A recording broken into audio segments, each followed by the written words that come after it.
All right, I'm going to talk about Jürgen Habermas here, and uh, let's see if I can get this thing going here, um, and why he's a Marxist. He's critical of society and sees power relationships as contaminating things and power getting in the way of things. But he's a modernist. He sees us as being able to think our way out of problems and uh, out of oppression. And he's also a symbolic interactionist because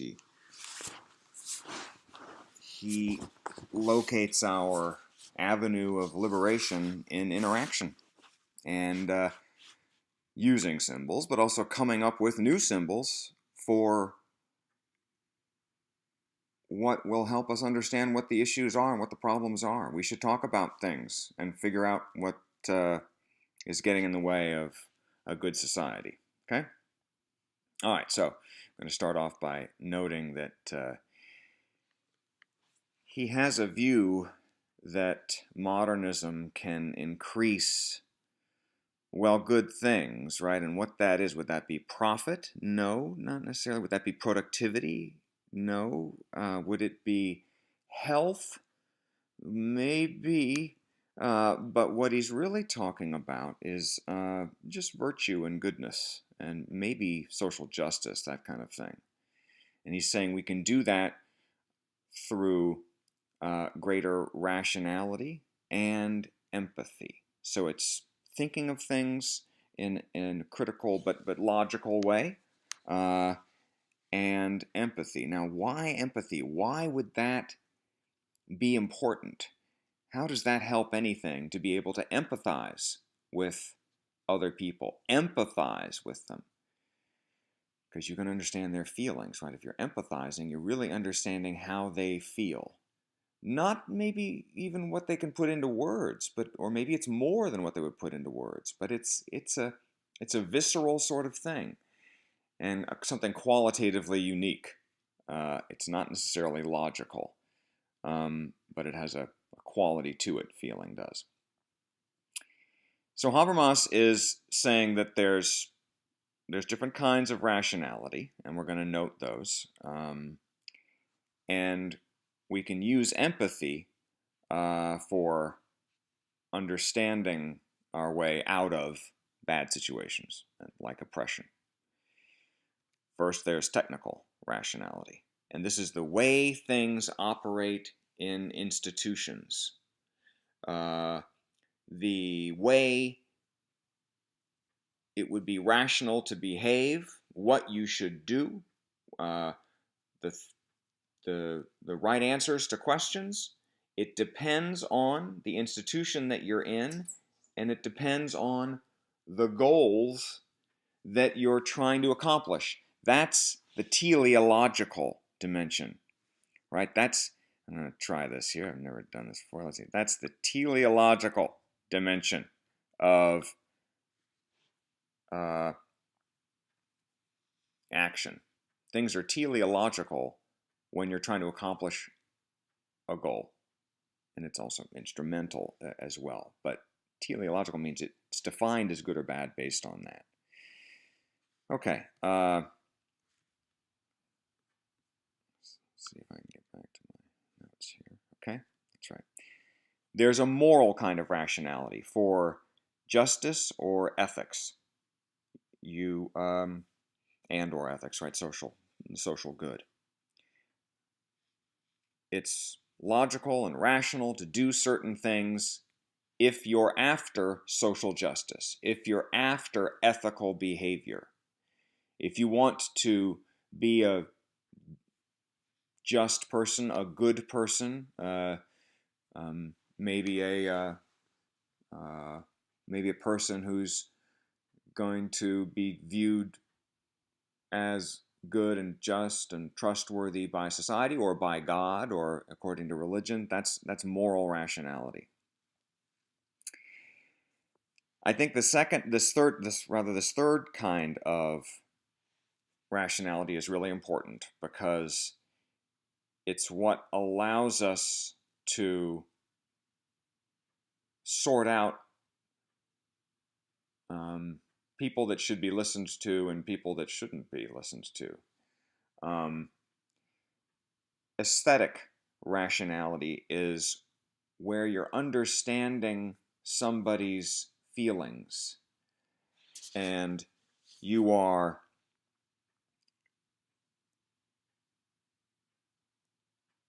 listening to, but you're able to sort of experience and perceive what they're feeling.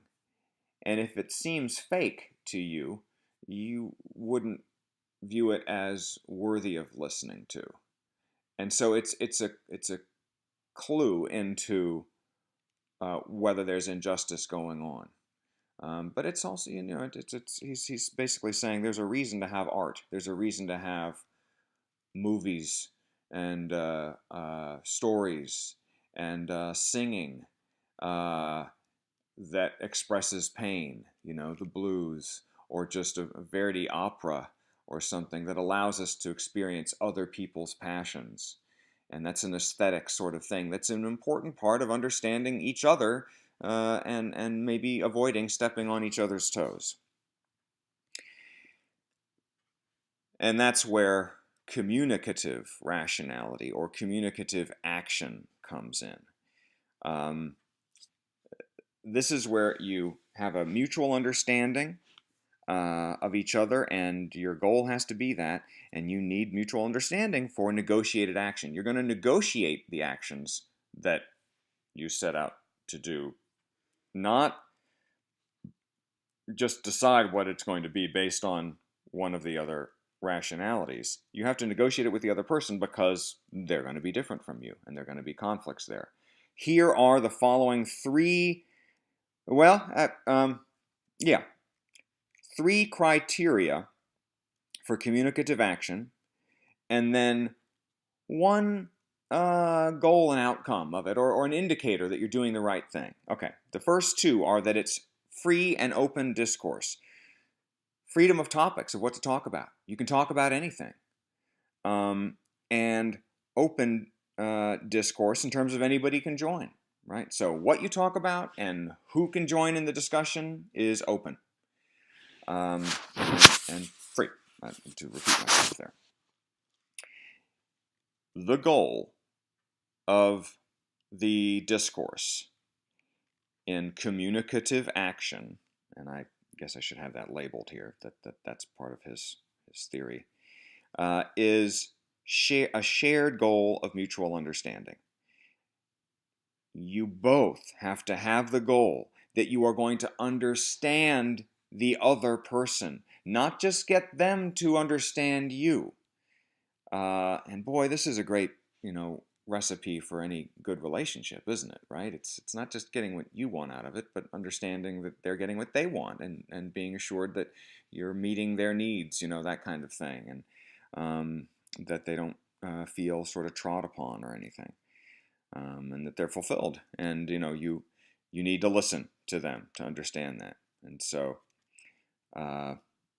those are sort of the three, if you will, criteria for communicative action, and it's a communicative rationality that he talks about here. The outcome, it's working, and you're having this happen if you have an energetic and energized public realm, a realm of your society, of your social life, of your community. You could think about Centenary, you could think about American society, you could think about your high school.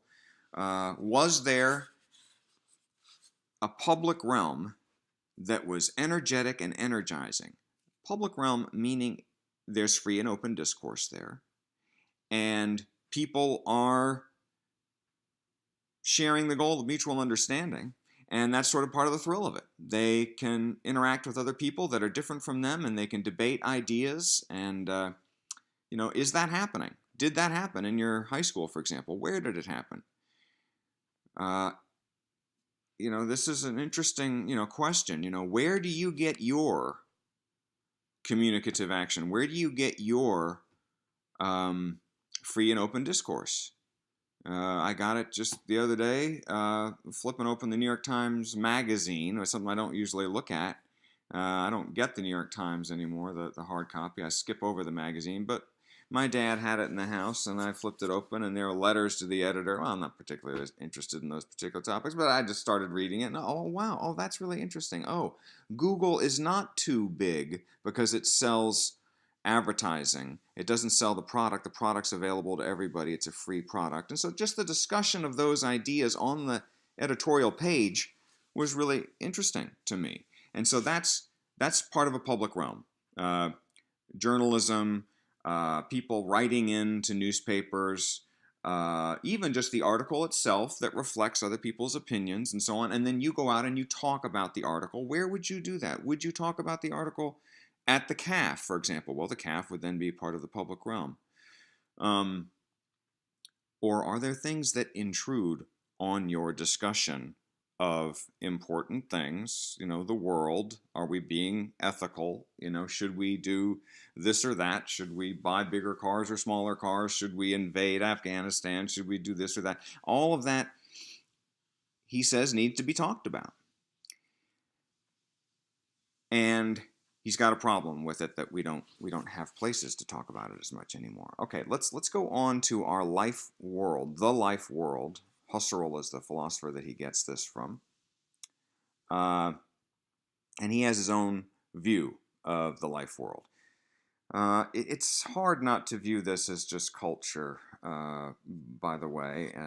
It does involve shared meaning, but it's useful to understand sort of his definition of it. It might draw our awareness to the differences that he sees in it. We could define it as practices and attitudes established as givens in your environment. They're part of the landscape, and everybody else engages in these practices. Everybody has these attitudes. They're the sort of the field of play that you work within as you interact with other people. And it affects what you see as possible. It's sort of the background that establishes your cognitive horizon. One way people have talked about it.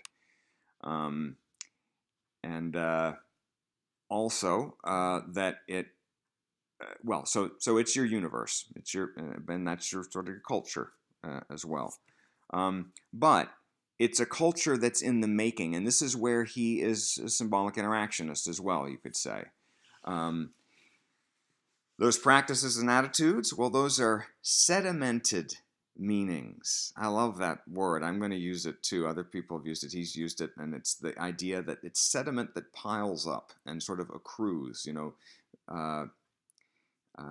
sort of sticks together. Every time somebody talks about that kind of thing, in your perception, it accrues in your mind, and you gain an awareness of it. So it's like sediment that builds up. Culturally and socially, meaning through practices, mass media, things like that, rituals at church or at the CAF or whatever, what's on the TV all the time, that accrues culturally. But then socially, in terms of your social network, who of importance in your network, who that you give prestige to, that you like a lot, that you have a lot of contact with, that matters a lot to you, connecting you to other social networks, for example. What do they say about it? That's the social dimension of it. Okay, so that's the life world. And it's important for us to participate in that, building the meanings. As the environment changes, we've got to come up with new meanings to account for it and new ways of making sense of the world. So he's a symbolic interactionist in that sense. It's fulfilling to do, to see yourself as a virtuous person and minimize oppression and so on.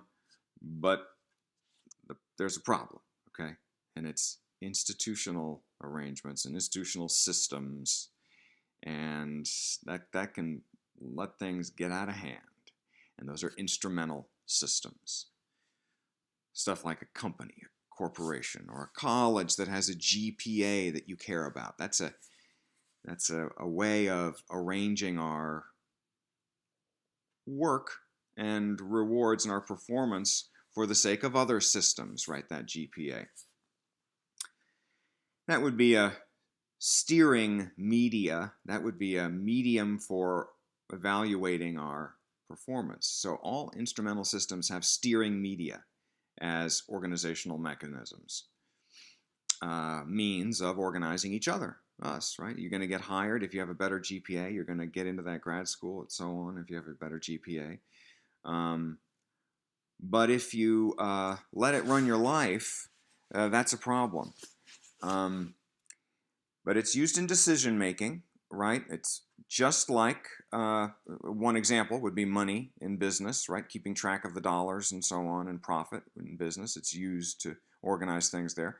Votes in government, if you're involved in government or making public policy or thinking about what should be passed with gun control and so on, you think about votes or support more generally. Who can, will so-and-so a person support us on that bill and so on.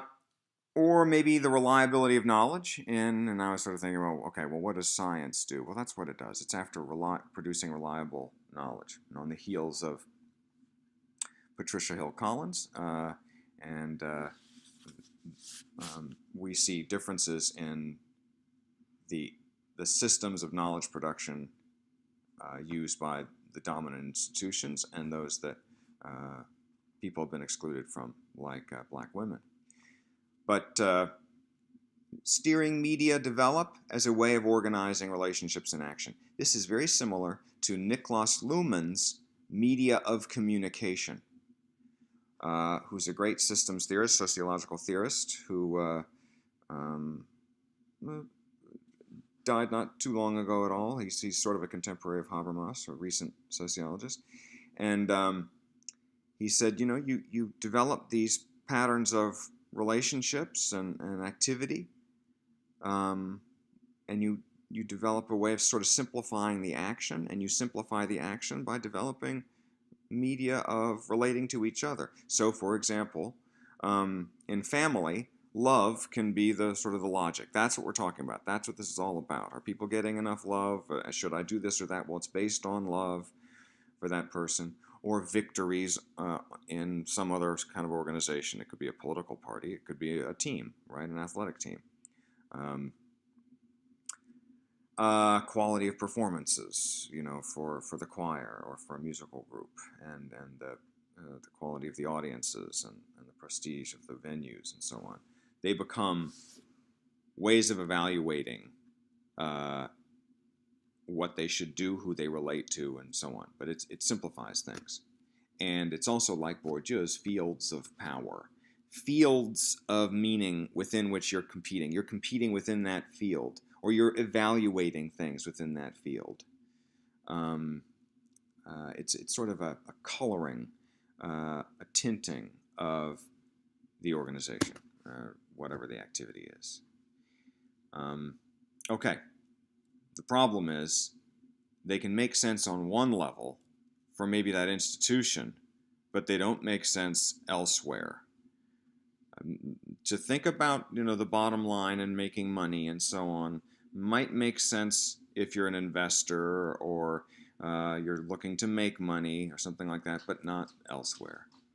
And so that's when the colonization of the life world can lead to self-deception.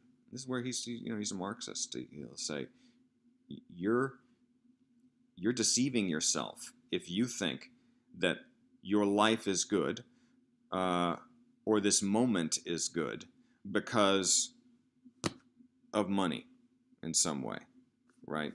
You're straying from what matters. And you can end up evaluating things in a warped way. Evaluating your college education based on how much money you're paying for the tuition. Puts money ahead of maybe what education really is about. And so it can be oppressive when a systems reach overwhelms the life world, when it contaminates what you're doing. And it leads you to be short-sighted.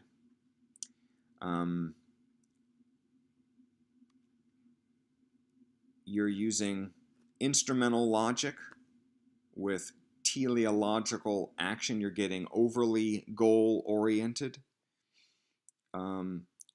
thinking about things in an overly confined way. And you'll end up deceiving yourself that you're living well, but also deceiving yourself that you're not hurting other people. And it can tend to dominate over negotiated action. And what we should really be doing is listening to each other and making sure that we're living in harmony with each other. And it's more sensible to do that. It's more rational to do that.